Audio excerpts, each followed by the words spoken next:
de hombres. En el cine, pero en cualquier otra cosa, ¿no?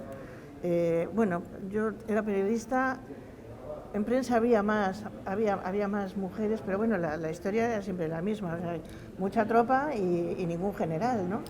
Entonces yo creo que a mí no me parecía nada sorprendente encontrarme que todo eran tíos. A nosotras, la verdad, siempre se nos ha tomado en serio. Bueno, somos dos gansas, somos dos gamberras, ¿no? Pero siempre hemos tenido muy claras las cosas y tenemos mucha personalidad. Realmente siempre había que no solo decir, sino convencer. O sea, nosotros las mujeres no bastaba con decir una cosa y que todo el mundo dijera amén, no, nunca.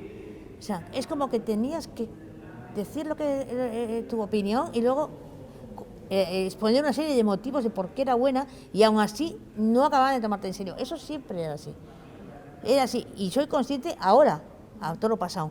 Entonces no se era consciente de eso, se admitía sin más porque parecía lo normal. Siempre había que estar dale y taca, convenciendo, porque es como has dicho tú, y me has hecho mucha gracia, un poco como a los niños pequeños. Por ejemplo, a los hombres se les perdona la mediocridad constantemente, a la mujer no, o sea, se le vota.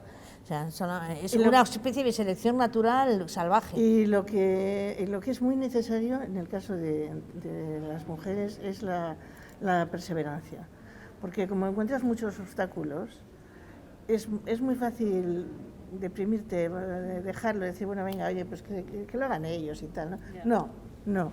Si te ponen obstáculos, tú sigue, dale que te pego.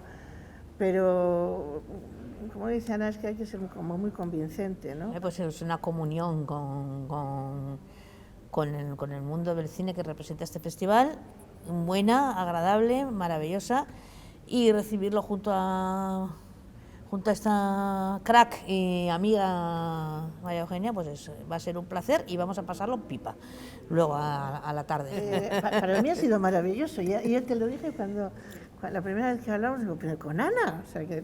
Sí, te hizo mucha ilusión. Sí, me hizo mucha ilusión, me hizo muchísima ilusión.